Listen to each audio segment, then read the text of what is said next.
Far above the Earth's polar regions, a hidden force has been quietly shaping the destiny of our atmosphere, an invisible architect at work for billions of years.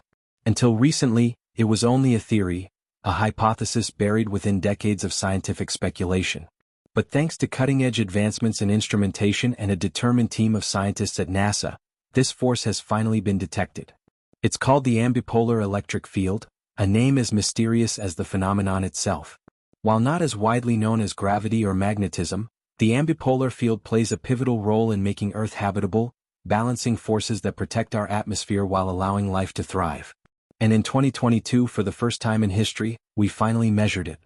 I'm Alex McColgan and you're watching Astrum. Today we're diving deep into one of the most profound scientific discoveries of our time, the Earth's ambipolar electric field. This breakthrough not only answers a 60-year-old mystery, but also offers a glimpse into why our world is still wet, vibrant, and alive, unlike some of our planetary neighbors. To truly understand this phenomenon, we need to start with the fundamentals. Our planet is surrounded by two well-known global fields. The magnetic field, often visualized as a lattice of curving lines, serves as a shield against harmful solar radiation and cosmic rays. It guides charged particles, shapes the auroras, and helps maintain the delicate balance of atmospheric particles. Then there's the gravitational field, a constant force that anchors us to the planet and holds the atmosphere in place. This same force helps us study changes in the Earth's climate and oceans. Both of these fields are essential for life, forming the unseen scaffolding of our environment. But now we can add a third force to that list, the ambipolar electric field. Confirmed through direct measurement and published in the journal Nature in August 2024, this field is no longer theoretical.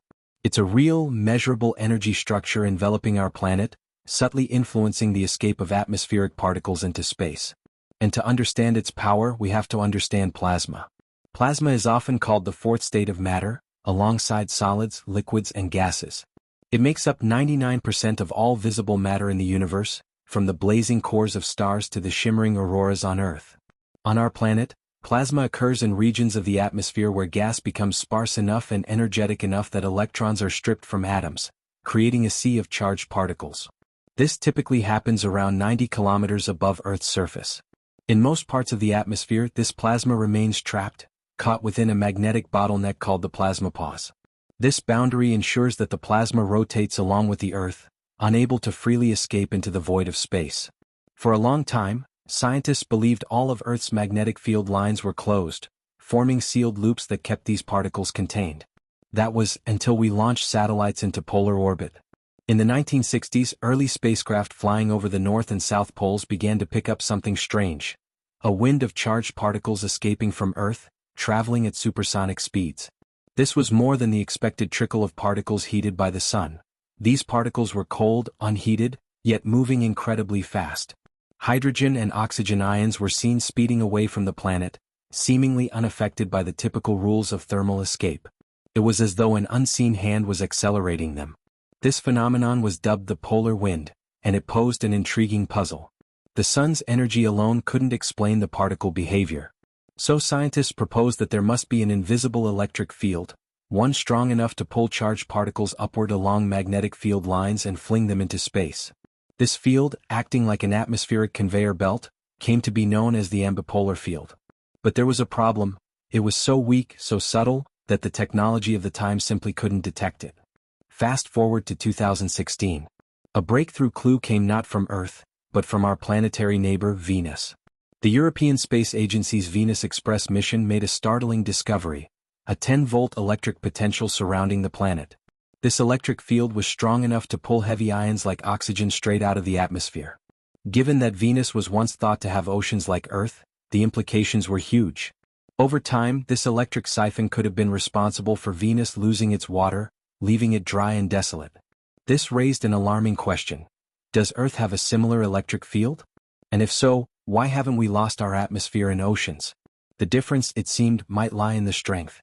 While Venus's electric potential clocked in at 10 volts, Earth's was expected to be a whisper in comparison, just 0.3 volts, similar to a tiny button cell battery.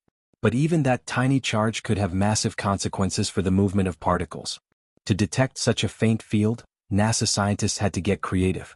They designed a groundbreaking instrument known as a photoelectron spectrometer. The idea was ingenious: measure the speed of electrons escaping Earth's atmosphere. Under normal conditions, these electrons would move at a specific speed, dictated by the escape velocity of Earth. But if there were an electric field at play, even a tiny one, it would slightly slow them down.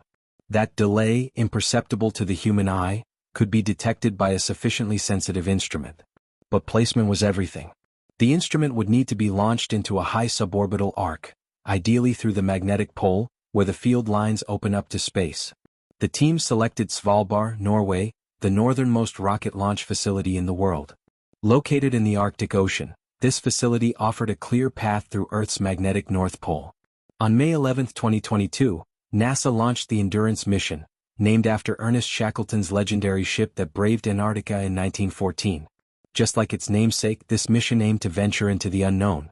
The suborbital rocket climbed to an altitude of 768 kilometers, capturing data during its 19-minute flight and measuring electric potential across more than 500 kilometers of atmosphere. And what it found was extraordinary. Between altitudes of 250 kilometers and 768 kilometers, the Endurance spectrometer measured a change in electric potential of 0.55 volts. That might sound negligible, but for the scientists involved, it was monumental. Glyn Collinson, the mission's principal investigator, described it as being just right to explain the previously mysterious polar wind. This single, direct measurement validated decades of theory and speculation. It confirmed that the Earth does indeed possess a third global energy field, the ambipolar electric field, and that it is perfectly calibrated to allow some atmospheric escape without endangering our planet's ability to retain its vital water and gases. This delicate balance is no accident. It's a crucial part of what makes Earth so uniquely suited for life. If the field were stronger, like Venus's, we might have lost our oceans long ago. If it were weaker or non-existent, charged particles might accumulate, disrupting our planet's electromagnetic harmony. Instead, the ambipolar field acts as a subtle gatekeeper, allowing just enough atmospheric material to escape, while preserving the critical layers that support life. The implications are vast.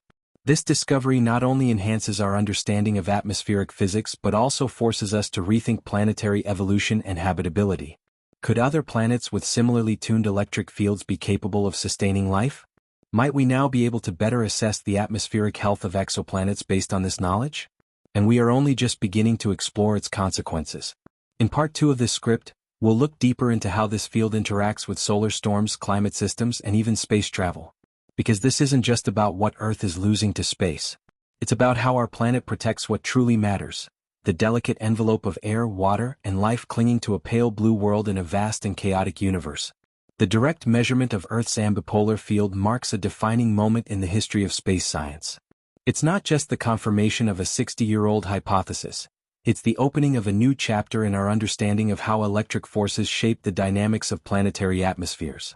At the heart of this breakthrough lies the region we call the ionosphere. Starting at roughly 80 kilometers above Earth's surface, this expansive atmospheric layer stretches through the thermosphere and into the lower exosphere, where it seamlessly overlaps with Earth's magnetic field. It is in this immense, electrically active space that the ambipolar field exerts its invisible yet transformative influence. The ionosphere is a region where high-energy solar radiation ionizes atmospheric particles, creating a rich soup of free electrons and ions.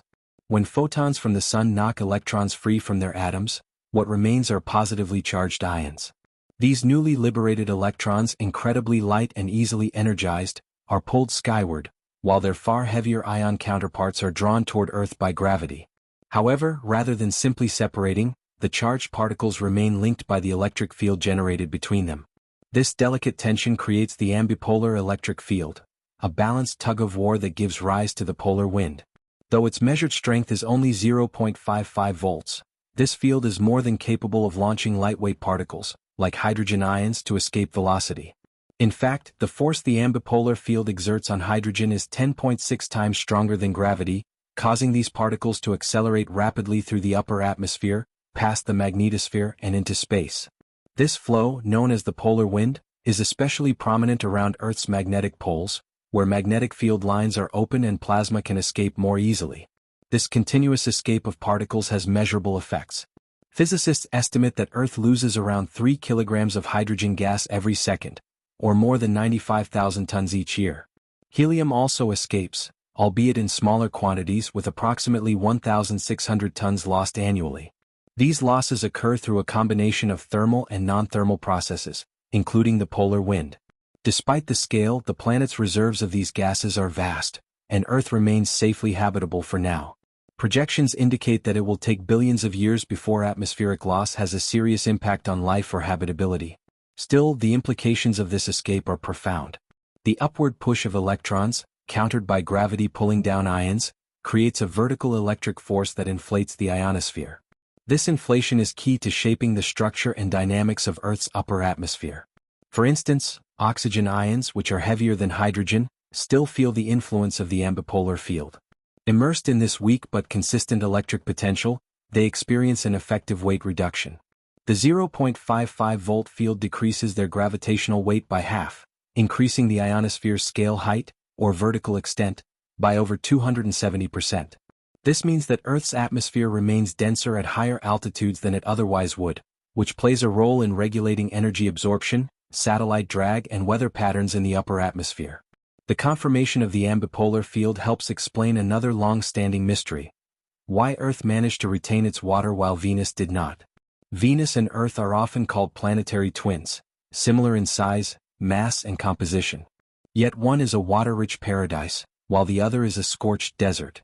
Venus Express, a mission from the European Space Agency, first revealed Venus's strong electric field, measuring nearly 10 volts, almost 20 times more powerful than Earth's.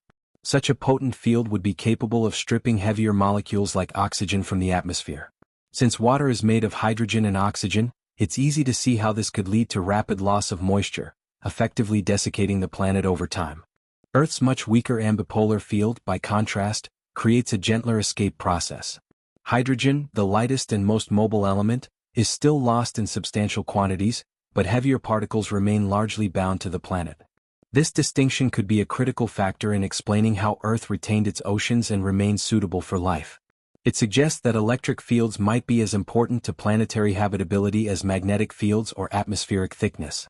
Now that the ambipolar field has been directly measured, scientists are beginning to explore its broader implications. For instance, how does it interact with solar storms and geomagnetic activity? During periods of intense solar radiation, the ionosphere becomes supercharged, and it's possible that the ambipolar field temporarily strengthens in response. This could increase the rate of particle loss or alter the balance between ions and electrons. It might even impact the behavior of auroras, the polar light displays that occur when solar particles interact with Earth's magnetic field. Future missions are already in the planning stages. NASA's follow-up to the Endurance rocket is dubbed Resolute, after the legendary Arctic expedition ship. It will be equipped with next-generation instruments designed to map the ambipolar field more precisely and to study its variability over time and location. Unlike Endurance, which offered a single 19-minute data snapshot, Resolute will aim for a broader observational campaign, possibly using constellations of small satellites or longer-duration flights. One of the most exciting prospects is the potential to measure electric fields on other planets. If ambipolar fields are a universal feature of planets with atmospheres, then similar missions to Mars, Titan, or even exoplanets could reveal how these fields influence atmospheric loss and evolution. In this way, the study of Earth's electric potential becomes a gateway to comparative planetology, helping us determine which planets might sustain life and which are destined for desolation. Back on Earth, the applications could extend beyond space science. Understanding the electric field dynamics in the ionosphere may improve our forecasting of space weather, which can disrupt communications, GPS, and power grids. It could also inform the design of next-generation satellites and spacecraft, which must travel through this electrically active environment. Even the discovery method itself, measuring electron speed variations to infer electric potential, has implications for other fields. This technique might be adapted to plasma research in laboratories, or even in industrial applications like fusion energy. In a world increasingly shaped by electric and magnetic systems, our growing understanding of these invisible forces may unlock innovations we haven't yet imagined. Despite its name, the ambipolar field is anything but neutral. It quietly governs the invisible currents that shape our skies, powers the outflow of atmospheric gases, and subtly sculpts the conditions for life itself.